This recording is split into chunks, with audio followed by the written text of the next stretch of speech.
later. And if you have any questions along the way, feel free to post them in the chat, and we will address them at the end of the conversation. So,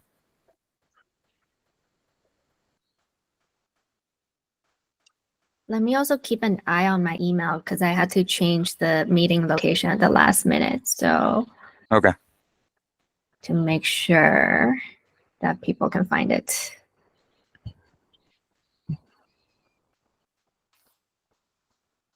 So, for folks who are joining in, we're just waiting for other people to join as well. Please, mute yourself so that way we don't hear any disturbances, and we can't get, you know, we're just giving some time. So,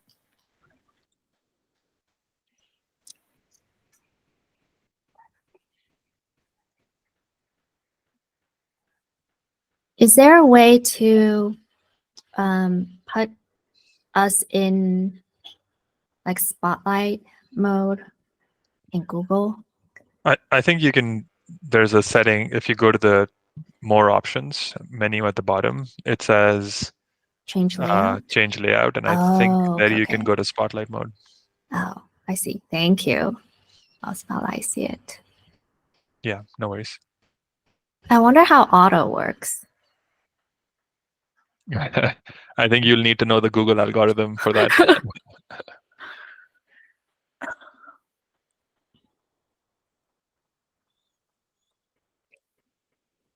I think I'll give people another minute, and then we can get started.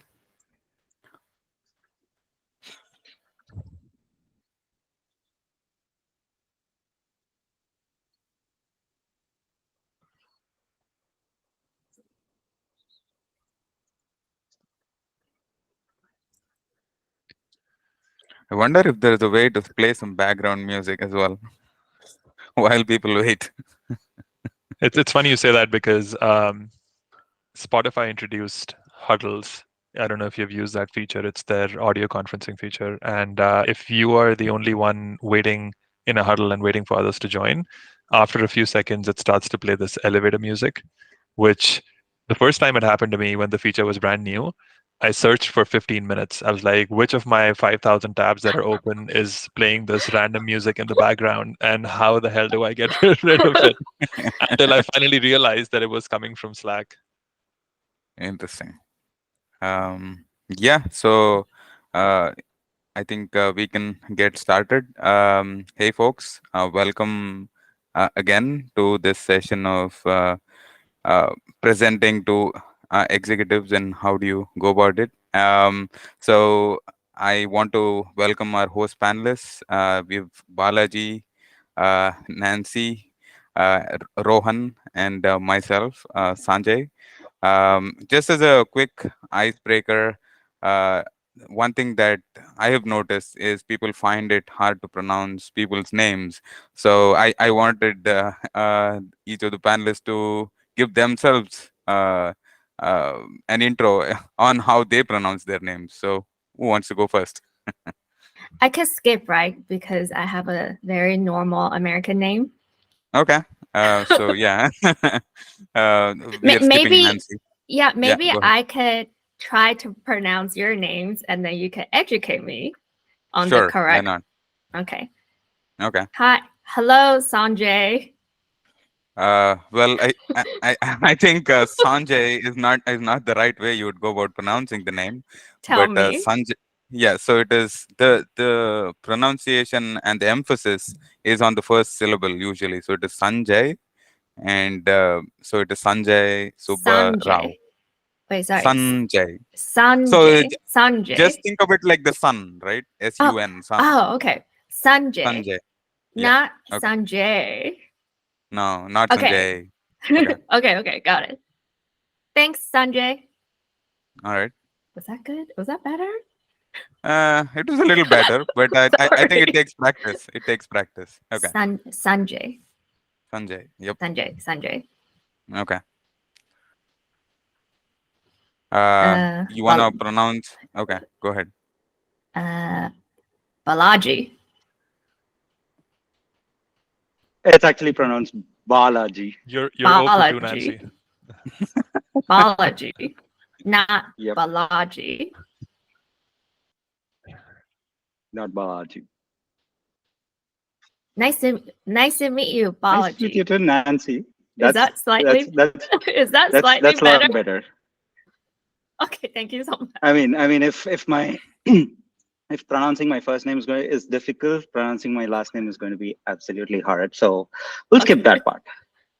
All right. Nice to meet you, Rohan.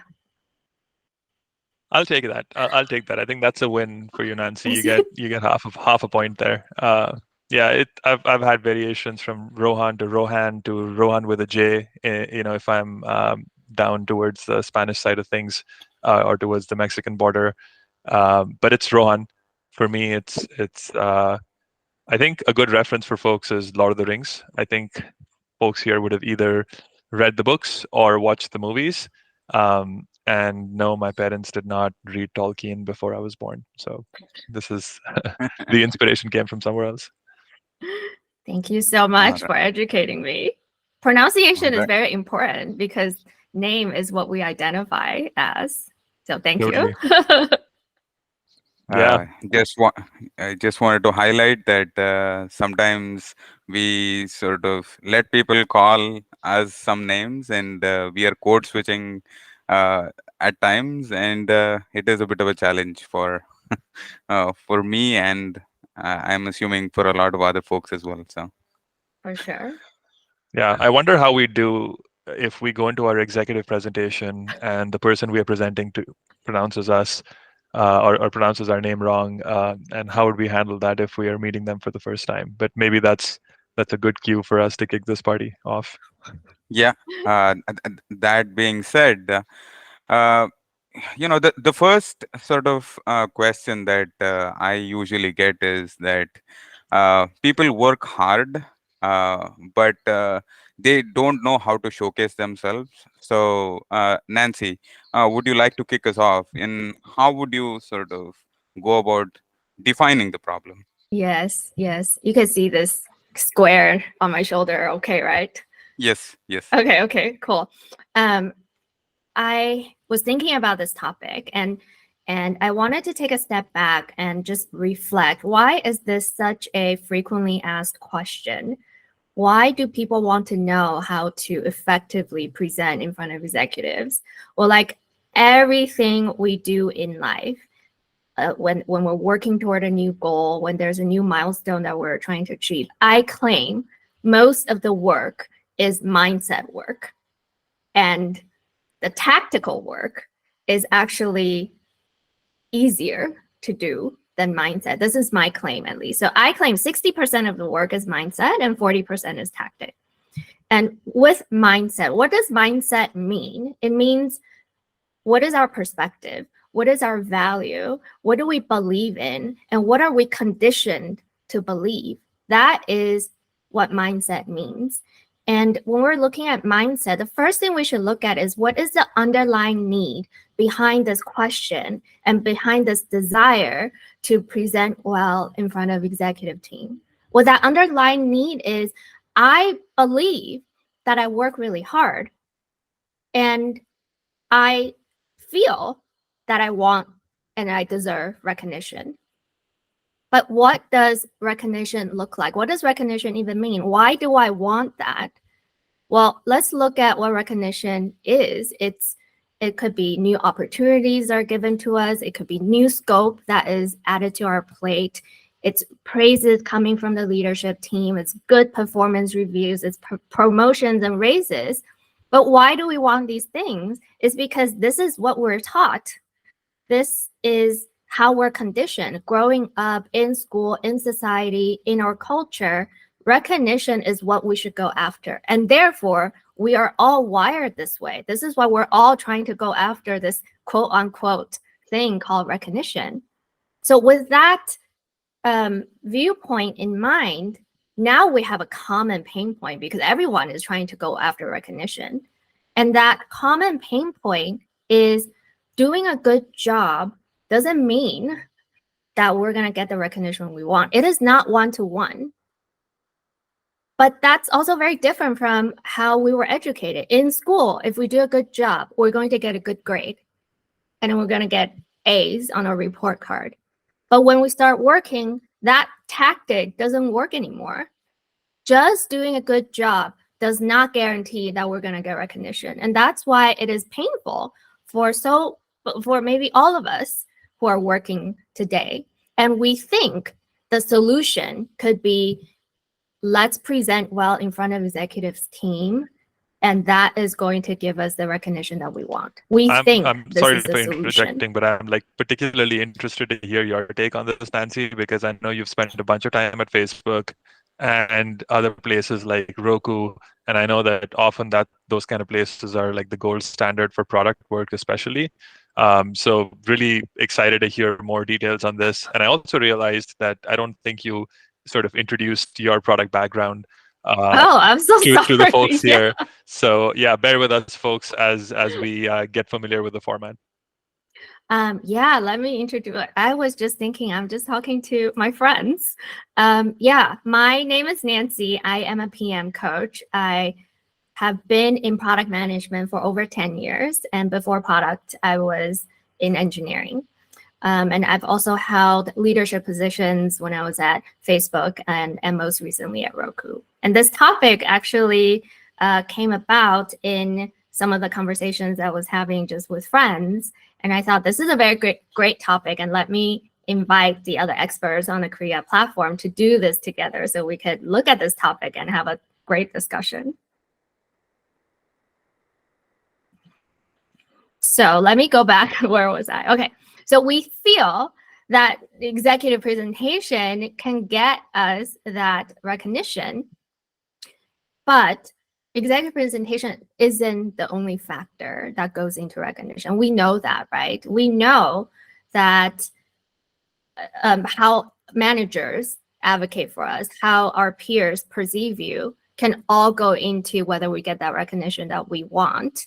And for sure, executive presentation then affects how your manager sees you. It then affects how your peers perceive you, because it's all interrelated. And that's why this topic is such an important topic for us to spend some time on. But the bottom line is, though, if what we want is recognition, then we really should be looking at communication overall and not just on executive presentations. But we should also know that executive presentation is an important factor in our communication skills all over on a high level. So I want all of us to set a macro goal for this discussion. The macro goal should be, let's work on communication skills and not just looking at executive presentations. So with this macro goal in mind, let's dig deeper into our mindset. First of all, we need to recognize that there is an emotional component that affects how we show up. It affects how we communicate. So with this understanding, we should know now that first step to working on communication is working on your own emotions, because our own emotions affect how we show up. So let's work on emotions first. And we also should recognize that this is not an easy thing. This is not something that was taught in school when we're 3 or 4 years old.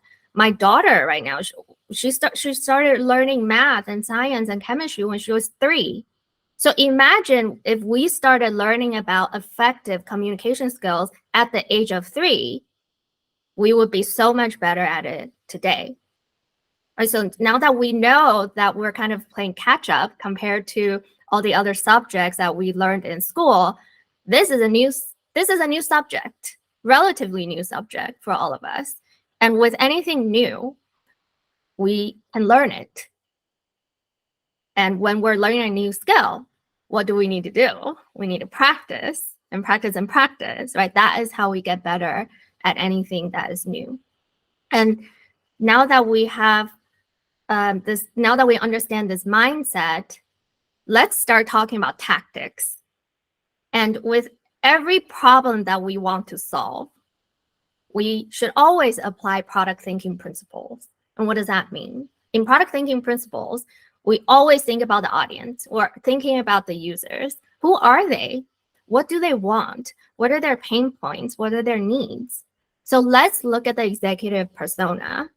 Who are they? They have tens and hundreds and thousands of people under them, right? They have very limited time and attention span because they are juggling a million things all the time. And they're worried about things that are very different from what we're worried about. So what does that mean? They don't like details.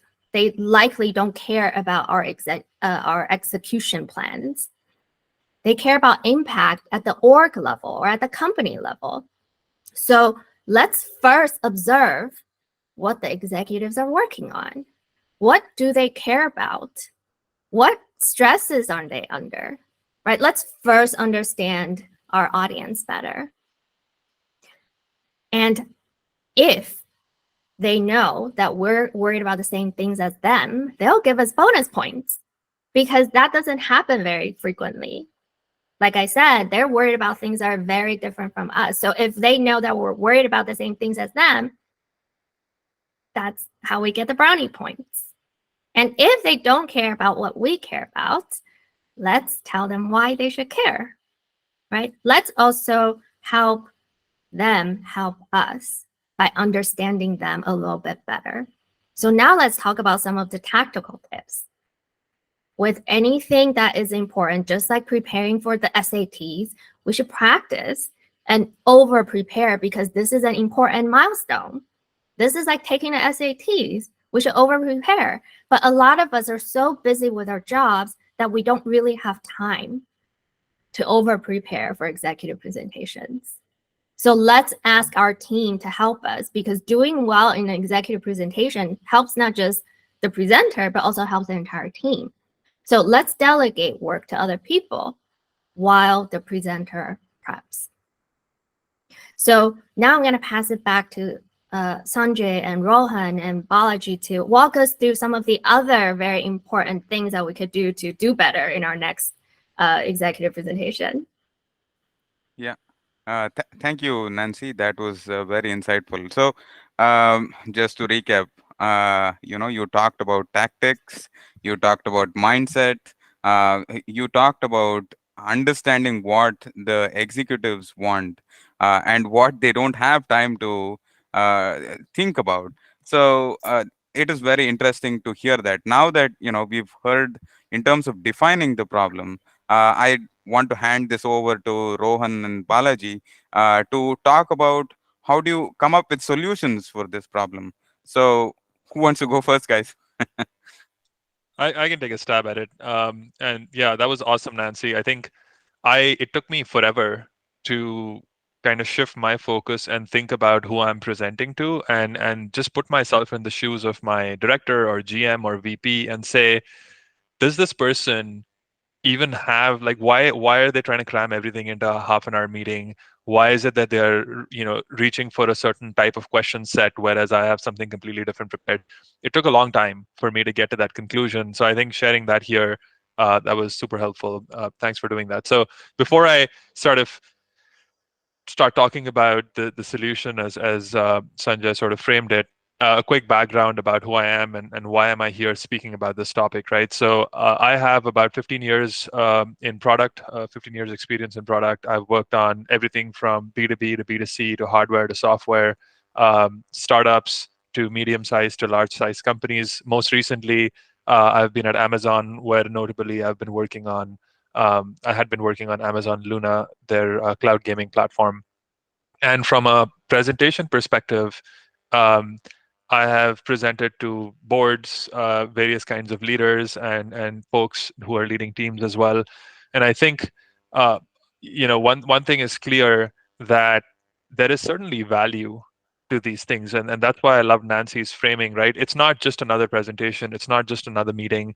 We should take it more seriously because of the factors that Nancy mentioned. So let me dive into how I think about it. Very simply, I like to think about it in 3 steps. Right, there is the before the meeting happens, how do you prep? And that goes not just from like how do you prep your own material, but it also goes about like how do you think about structuring the meeting, who do you want there, and so on and so forth. And we'll dive into that. Um, but then, so the first phase is before the meeting, how do you get ready for it? The second phase is during the meeting, what are some of the things you can and should do? And then the third phase is after the meeting, what are some good practices that could help you stay on top of this, right? So with that, and Nancy and Balaji, whenever you feel like it, please do jump in. But let me kick off with the how to prep, right? In my head, one of the first things I like to think about is let's ask ourselves the question, what is the purpose of the presentation? Right? What are we trying to deliver? And a good framing for that, because hey, we're PMs, we love to put a frame on everything. And in fact, that's part of our value, right? But a good frame to think about this comes from this guy who some of you may know. He's a popular figure in Silicon Valley, Andrew Bosworth, right? Known as Boz. He's been the CTO of Facebook or Meta now for, I think, for a little bit. Before that, he had held various leadership positions. He talks about this as well. One of the framings I like is, or his framing is inform, discuss, or decide. Is this meeting, even if it's to leadership, is this meeting to inform them about something?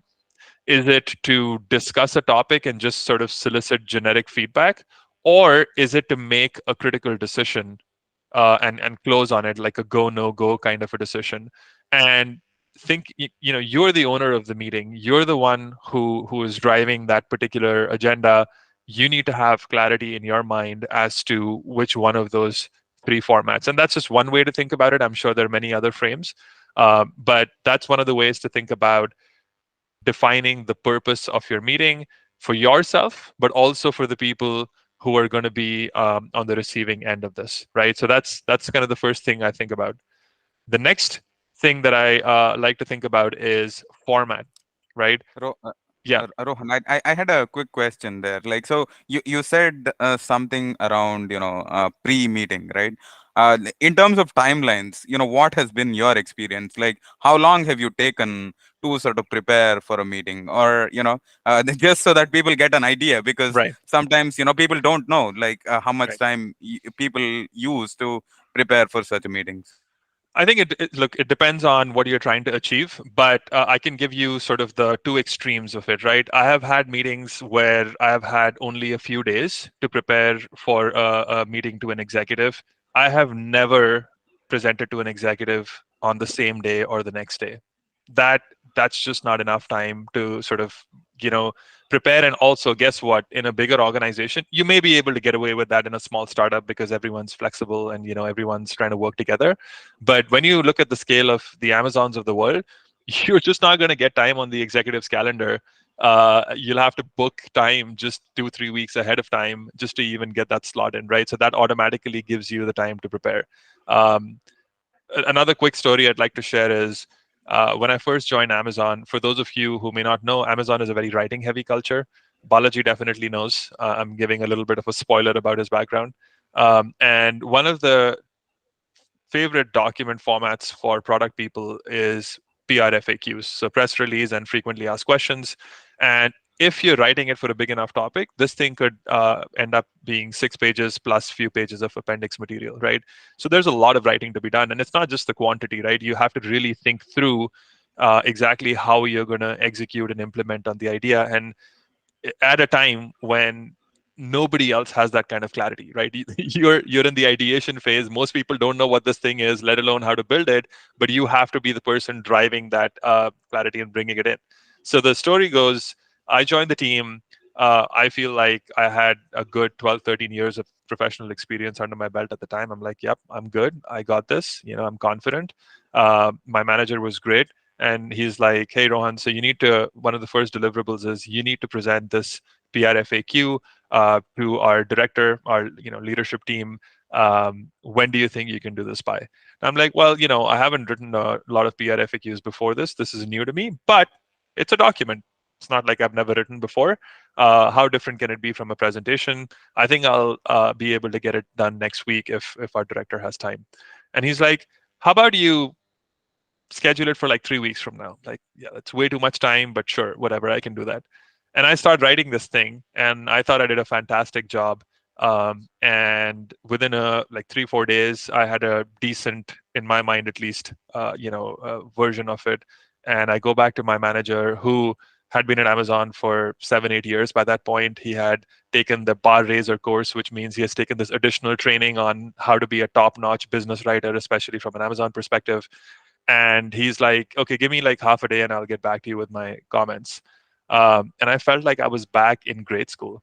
I got back a document which was like 80% redlined with, changes all over the place. And I felt, a lot of emotions. Going back to Nancy's opening, I felt shame. I felt embarrassed. I felt fear. Like, hey, I'm definitely not prepared. I don't know what the hell is going on over here.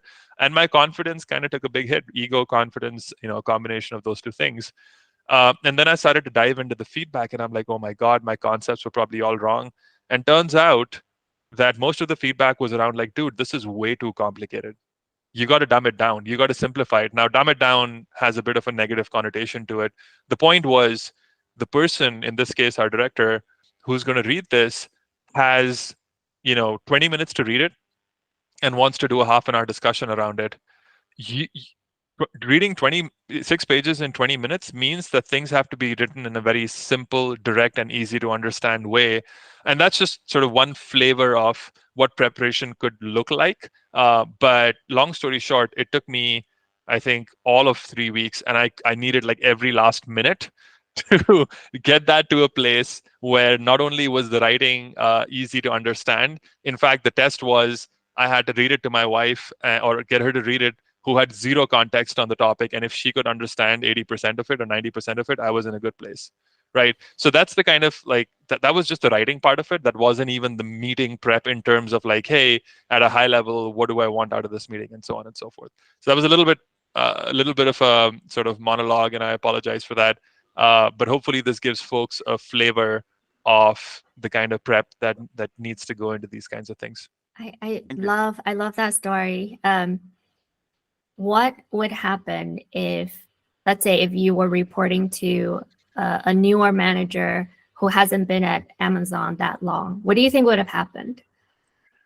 I think what would have happened is, so on the surface, what would have happened is we would have gone into the review, and that same red line comments that came from my actual manager would have now come from the director instead. But instead of him going meticulously through each and every line, after reading the first paragraph, he would have been like, you know what, this is not ready. Go back and come back reschedule. And reschedule, right? Yeah. That's one thing. And on the surface, that seems harmless enough, right? Big deal. But when you dig deeper, this was a first impression for me. This was the first time I was getting in front of him. I was a new hire in the team. I was a new hire at Amazon. And maybe I would have had that, hey, this is a newbie, some sort of leeway, right? Like, okay, fine, this person is going to take time to ramp up. But a first impression is still a first impression. And, what actually ended up happening was the review went super well. Like, no one said anything at the end of it. And I'm like, is that good? Is that bad? And turns out it was very, very good, because they were there to critically, find gaps in the strategy or in the document overall, and they didn't find a whole lot of gaps. But that wasn't because I was some sort of hero who was amazing. That was because I had a shit ton of help along the way, and there was someone who was guiding me through the whole process, right? But to your point, the outcome would have been, go back, do this again, and I would have probably left with a bit of a negative impression that I would have had to work doubly or triply hard to sort of undo that damage from that first bad impression. The prep is so important. One other point that I'd probably add is like specifically to your question around like what happens if your manager is new to Amazon as well. And this is where like I go back to the product thinking that you mentioned. So Amazon has this unique way of like, applying product thinking for any kind of problems. And I think what Amazon did here is they have a couple of things. Like, let's say your manager is new, or you don't even want to go to your manager first and you want to have it reviewed by someone. They have a plugin for doc reviews. They also have a program for doc bar raiser reviews where you can submit your docs. You can have it reviewed by a bar raiser who has absolutely no context of your team. And they will provide you with the most critical feedback, which will help you set up for success. And this goes back to like, one of the points that I actually wanted to cover, which is like, go in with like as much prep as possible. Like, the prep, like do it, redo it, do it over and over and over till you like you like literally butcher the document. So, Yeah. Balaji, I didn't want to cut you off, but can you do a quick intro of yourself? People don't haven't heard from you yet. So, yeah. Yeah. So I mean, having spoken so fondly about Amazon, it's quite evident that like I've worked at Amazon. So my name is Balaji. I have over 15 years of experience, total experience, probably around like 8 to 9 years of product experience working across like big tech, smaller companies, and across different industries, right? I think one of the most fascinating roles or touch points in terms of like product is customer experience. For me, I've worked a lot in the last 5 years in the customer experience side of things. Very recently with Amazon, product lead is with the Prime Video's international expansion group. All right. Sounds great. And I know, Rohan, you mentioned something there along the lines of advocacy. So that I leave this as an open-ended question for other people as well. So where do you think advocacy comes in terms of both self-advocacy and for advocacy in terms of others when you are trying to showcase yourself in a presentation to your executives. So, yeah. Let me take a quick first pass at it. I'm not sure if that question was for me or Balaji or Nancy, but I have a strong opinion on it, so I'll go first. In my opinion, it's tricky.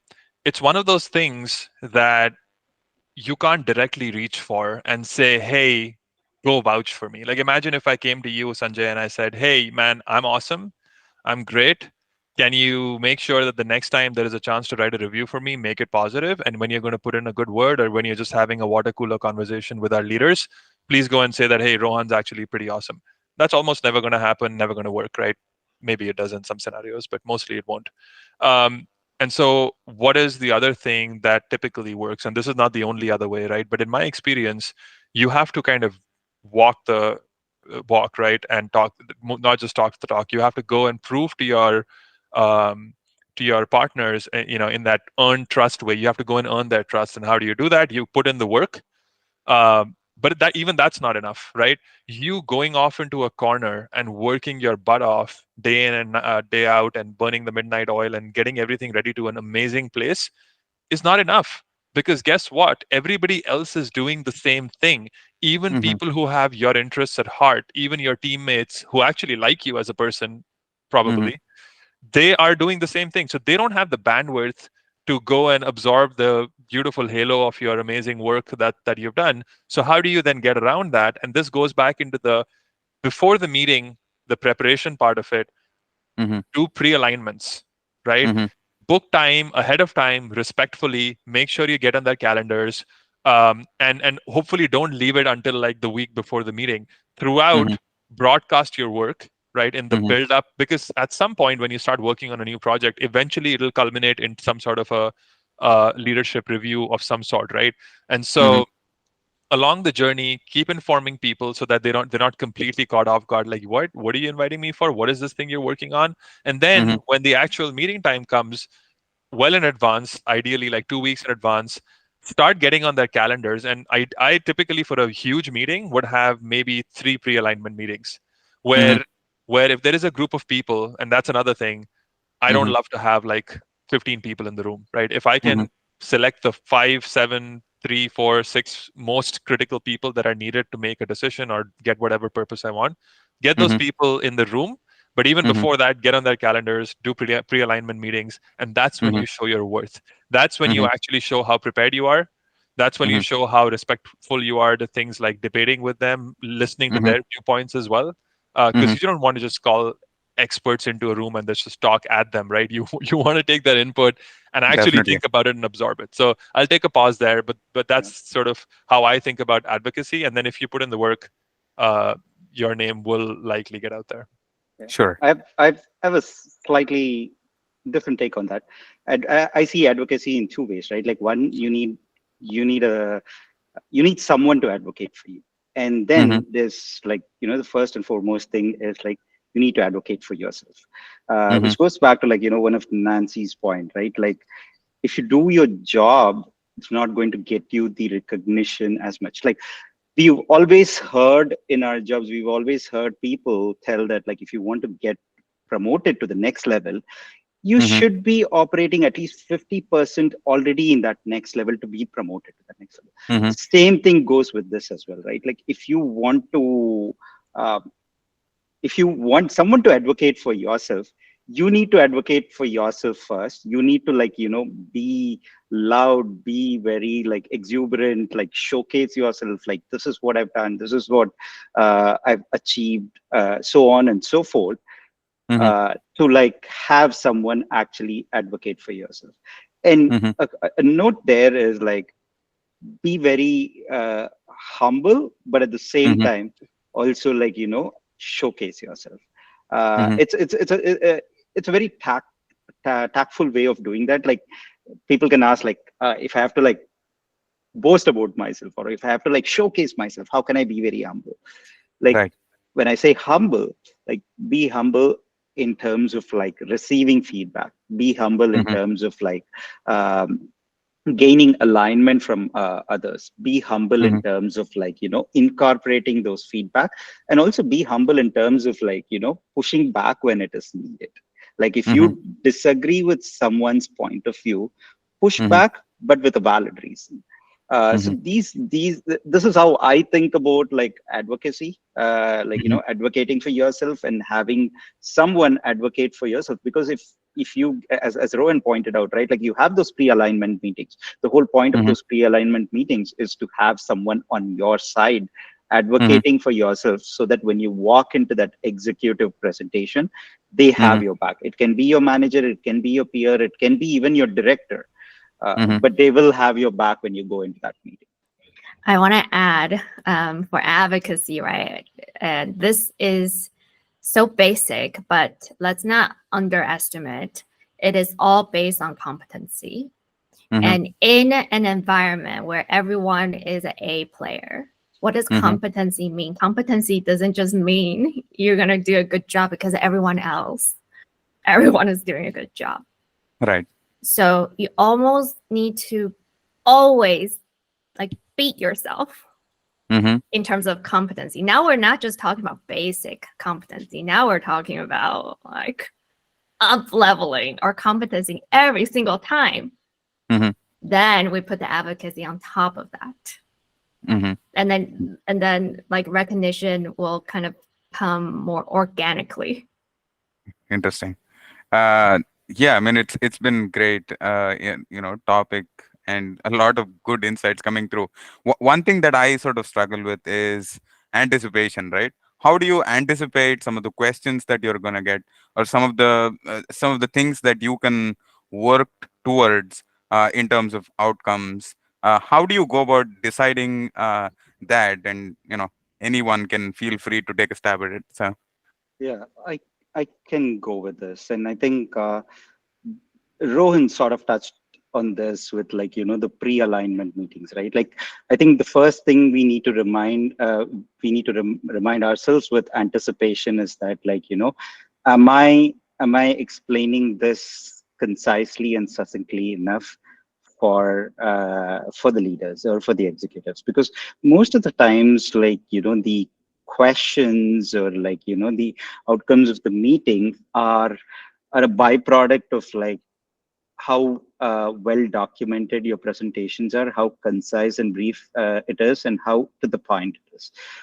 So the first and foundational step is to get that in order, to get that in right. The second thing is the advocacies and pre-alignment, right? Like, reach out to a few folks who've presented to the leadership, uh, get get pre-alignment from them. Like, think about, like, how the leaders actually tend to review these presentations, tend to go about with these meetings, what kind of questions would they ask. One of the things that I've always done in the past is, like, I've sat through meetings. Like, one of my first executive meeting that I attended ever in my career was as a scribe. I just sat down there taking notes, uh, taking observations and what kind of questions that the leaders were asking, and like, why were they asking, what was their rational motivation behind those questions. So if you are able to have an opportunity like that, if you're able to do something like that, that will give you a lot of context around like what to expect, what kind of questions to expect. So it's about like knowing, think about it as in a product sense question, like who's the user persona and what to expect of that user persona, right? Like your executives are your user personas here. Like, what kind of questions would the executives, what are the challenges and what are the pain points? Yeah, Interesting. that was well said. And the only thing I'll add to that is you can own the narrative by very clearly defining upfront what is the desired outcome of the meeting, Hmm. right? So have it in your head as to what is the ideal answer you want, but that's not kind of what I mean. I mean, if you want the leader or the executive to weigh in with a yes no answer, or if you want them to come in and solve a debate that you're having and you have presented all the options of the debate, or whatever the form the meeting takes, be upfront about it. There's nothing to hide here. Things aren't just going to organically magically happen. You're not telling a story and then waiting for someone to give you an applause or a reaction. You're going in with a very specific purpose to solve for something. So define that outcome ahead of time. And when you do that, automatically you'll see that the kind of questions you're getting are snapping to that outcome and narrative. I love that. So +1, they're thinking, executives are thinking, what do you want from us? Unless they requested that meeting, right? But sometimes when the desire is not clear, they're thinking, okay, what do you want? How can I help? Like they're actually very eager to help. Are you looking for feedback? Are you looking for approval? Like what is it? So we could help them help us by making it very clear, okay, this is what we want from you. Definitely. Definitely, Um, 100%. Yeah, so I just want to get into some of the questions that people have asked before the meeting. So, and anybody can take a stab at answering them. So the first question is, what are some of the practices for engaging and maintaining the attention of the executives during the presentation? uh, I can take a stab at that. Like, I think that's um, key things to remember is knowing your audience, right? Like, as one of the things that Rohan mentioned is like, I don't like to bring in like 15 people into the presentation. I just like to bring like 5 to 7 people. So focus on your audience. Who is your audience? Why do they care about that presentation? What do you specifically want from them? What is your goal or objective? We've all been there in scenarios where like we like to write these fancy goals and fancy objectives, right? Like, but a simple objective would be like, the purpose of this meeting is to gain alignment on XYZ and get leadership buy-in or sign off on implementing this. Something as simple as that. Like, be very specific, be very to the point and direct on what exactly you are asking from the leaders.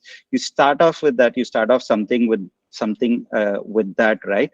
It'll automatically get the leaders attention and leaders hooked into the meeting. The second thing is like the narrative or the story that you tell or the flow that it goes, right? Be very concise, right? Like, don't beat around the bush. Don't like sometimes you have like these series of meetings, and every series you repeat like what has gone all the way like 6 months to a year back. You don't have to do that. Like, talk about like what was discussed in last meeting, what were the action items, and what did you come up with, like what are you asking at this meeting. So be very concise, be very direct. The last thing is like your audience, right? Like, invite people who are part of that, what I call as that racy model, right? Like, you have the responsible folks, you have like the accountable folks, you have the consulted and informed.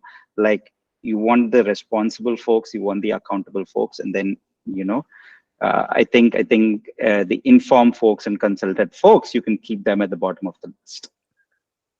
The the only other thing I'd add to that is, so don't piss the people off that you're presenting to. Like, don't piss them off. How do you piss them off? One, Balaji covered, which is don't bury the lead lead with the exact answer that they're looking for, and then if they ask for it, give the more detailed context and background. That's one. Two, don't piss them off by sugarcoating everything that you're saying, right? We all love to be the heroes and heroines of our own stories. We all love to lead with good news, and we all love to get that applause. That's not what these reviews are for. You're not going to get applause. You're not there to deliver good news. I mean, of course, if there is some amazing result that you want to share, do share it. But typically, what these meetings are for is to get that critical feedback. So don't sugarcoat your narrative. And if you don't do that, you are likely not going to piss them off and therefore not lose their attention. I love what you said. The objective of these presentations really is to get feedback from the executive team. Their feedback is valuable because they see things from a different perspective than the rest of us. So we should go in with that intent is we are here to get your feedback because we're not getting that feedback. We can't get that feedback on our own, right? So that is the most important thing. And then secondly, we also should expect that executives will show up fully for us. It is their job to show up fully for us. If they're getting distracted, of course, we do the best we can to answer their questions in a clear and concise way. But at the end of the day, though, it is also their job to not do a million things when they're in meetings like this. They should know and they need to recognize that we put in a lot of time and effort into prepping for these sessions. So the least they could do is to just show up fully and be present. And we can expect that from them. All right. Thank you for sharing that. I think this is, I don't know, a question which I don't have the answer to yet, but I would love for you guys to take a stab at it. What strategies can I use to manage nervousness and exude confidence during the presentation? Uh, I'll take a stab at this because I am self-proclaimed when it comes to like having anxiety and nervousness, no matter what the event is. Like even right now, I have like butterflies in my stomach. Like I'm very nervous. I'm very anxious. But one of the things that I do is like I always lead off with a joke. Hmm. And sometimes it works, sometimes it doesn't work. Like I try to lead off with a joke. Like I've done this so many times, even in like uh, large scale presentations or like talking on a stage in front of a large audience. Like I lead off with a joke. The other thing is like part of the thing that will help you reduce those anxiety and nervousness is like practicing, right? And again, nothing can substitute practice. Like practice over and over, like practice in front of a mirror, practice in front of like your peers. Ask your peers if they can give you critical feedback, like, or if you have a mentor at your company, ask your mentor if they can give you a critical feedback. So practice as much as possible. That's another thing that I can tell. uh, yeah, I essentially like two main things. Like if you can lead off with a joke, lead off with a joke. Helps helps set the mood a little bit lighter. Definitely. Plus one on practicing. It's like preparing for the SATs. You have to train your muscles. It's muscle memory. The more we do it, the better we get. And the other thing you could do is celebrate all the little wins. And we're actually designed to respond very well to celebrations. When I look at my daughter when she was learning how to walk, when she took one step, I clapped for her. And she just kept on doing it because she liked the celebration. That's just human nature. So we practice, put in everything we get. We know we're not going to be an expert in it in the beginning, but over time we will get better. And we celebrate along the way. Great. Um, the next question is, how do I condense key points and provide the right details for leadership? What level of detail should I include in my presentation for executives? And what should I focus on to effectively communicate the ideas and the key messages? Let me take a first pass at this. So I feel I don't want to sound like a broken record. I think we have covered like a pretty good breadth of things like, hey, knowing your audience, knowing your executives and stuff. But let me add another dimension to it, something that I haven't directly mentioned. And this is from a personal example of mine, and I've done this before. It Regardless of whether you know the person personally that you're going to present to or not, maybe you're new in the team and you're presenting to this executive for the first time, either directly or through your manager, like through some sort of mid-management layer, if that's more appropriate, ask them that, hey, for this topic of the meeting, for this kind of an outcome, what are the things you're looking for? I think most of us, and maybe I'm being a little presumptuous, don't even think of it as an option. We just assume that, hey, we're gonna work really hard and prepare for it or guess what they want. Just ask him. Maybe there are some exceptional cases where that tactic won't work, but many a time they might actually respond and say, hey, actually what I'm looking for in this conversation is this, this, and this. And maybe it's aligned with what you prepared. Great. If it's not aligned with what you prepared, it'll give you some insight into how this should be prepared differently. Right. So outside of the normal do your homework and all that, that's one thing. The other thing is you have to make some assumptions, right? So I think one of the sub questions in there was, to what level of detail should the narrative be prepared? And think of it as, go into further detail on a if asked basis, right? Mm-hmm. So your executive is operating at a higher level because they're not responsible for just one feature or one product or even a group of products. They're responsible for the whole shebang, and so they're operating at that level. And it's difficult, right? That level of context switching is difficult, but putting your empathy hat on as a PM, if you're going to empathize with your customers, try to empathize with your executives as well. First of all, realize that they're operating at that 5,000, 10,000 foot view, and try to answer questions at that level, even in your preparation.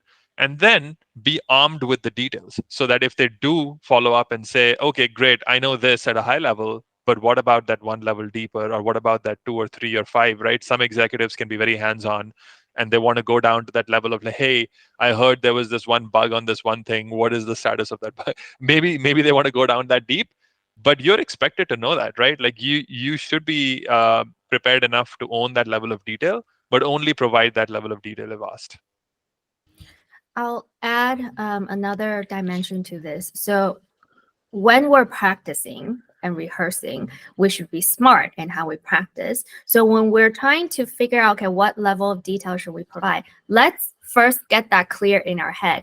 If I'm operating at 100,000 feet high, what is the update? If I'm operating at 80,000 feet, what is that? If I'm operating at 50,000 feet, what is that, right? So that is the level of rigor that we should allocate time for when we're putting in our hours when we're practicing. So we ourselves need to get clear Mm-hmm. on, okay, like what level, what's the granularity that we Mm-hmm. and we should be very well versed in navigating. Okay, and now I'm going way up there. Now I'm coming back down a little, but not all the way down. And we need to be good at that, and that Mm-hmm. comes with practicing. For sure. So I'd like to open it to people who are on the call live for questions. So if you have a question, can you please raise your hand? If not, I'll keep going with the questions that I have. So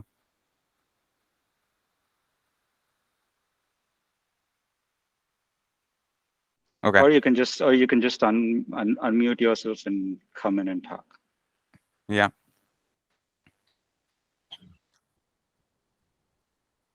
okay.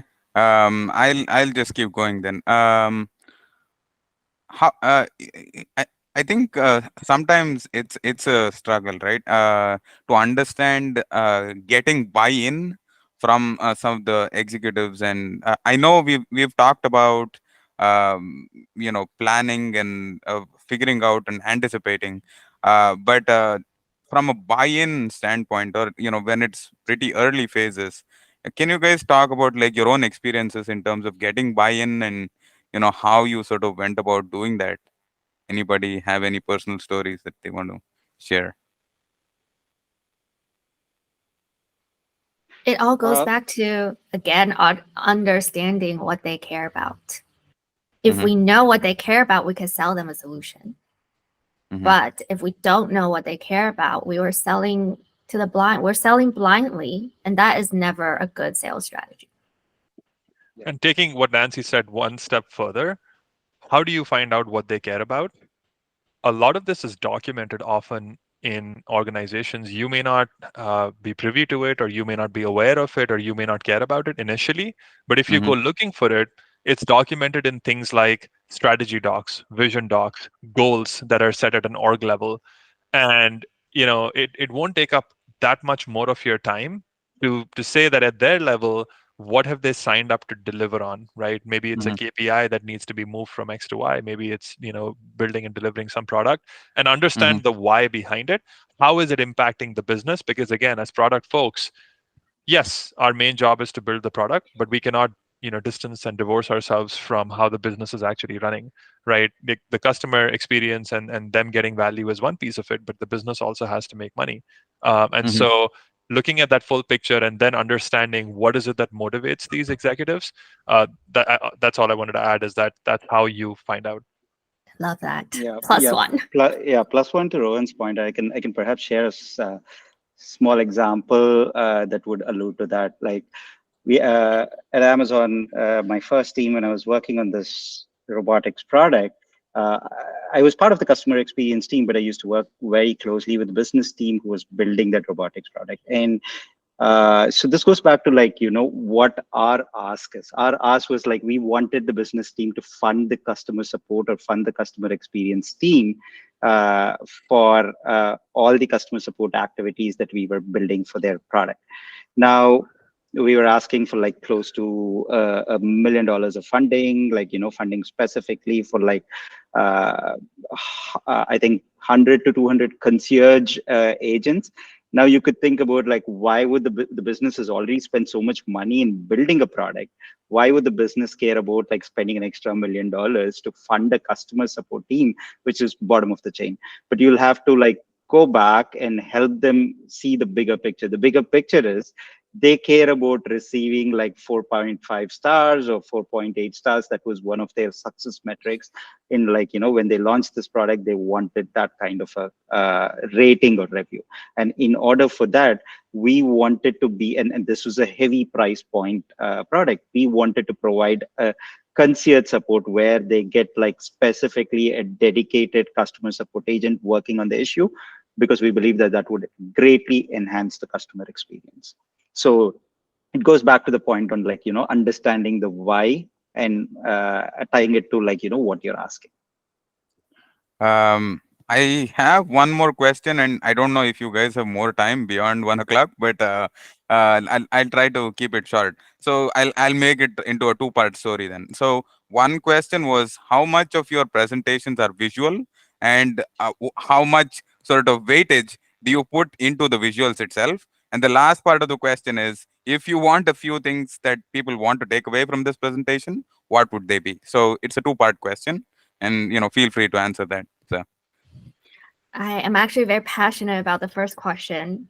And again, it depends on the executive. One time I worked for an executive who was a very visual person. He hated reading slides. And so for him, my slides have very little words.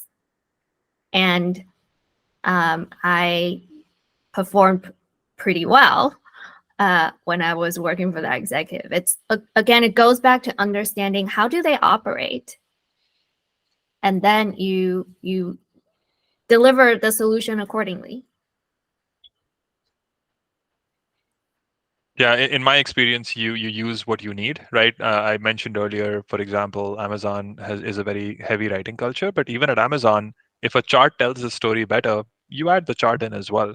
But I think if for whatever reason you realize, as Nancy alluded to, like if you realize that the people you're presenting to also care about the visual appeal, and there are some situations where it could matter, like if you're presenting to investors or board members, maybe there are people who also care about the full presentation package. Try to get that information ahead of time, and that comes from, again, planning, preparation, and research. Okay, so the last question is takeaways.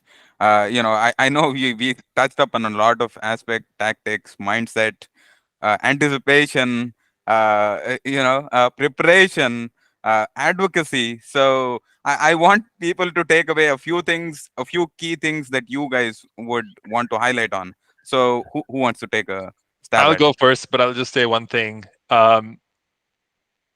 When you go into a presentation and you're preparing for it, remember nobody knows more about that topic than you do. Mhm. And if you're not there yet, then use that time to get to that point, right? Because if you're presenting to an executive on a topic, you own that. And so once you get to that place where no one knows more about it than you do, the confidence should, in most cases, automatically arrive with that. All right, thank you. Uh, I'm gonna insert a quote from Balaji. He said, he said, nothing takes you can't substitute practicing with anything else. I don't know what if he used these words, but that was the gist of what he said.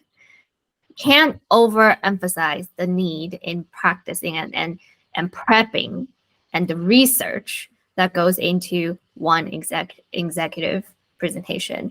And what I said earlier is our macro goal really should be on communication skills all around and not just zero in on executive presentation skills. all right, thank you for that, Nancy. Balaji.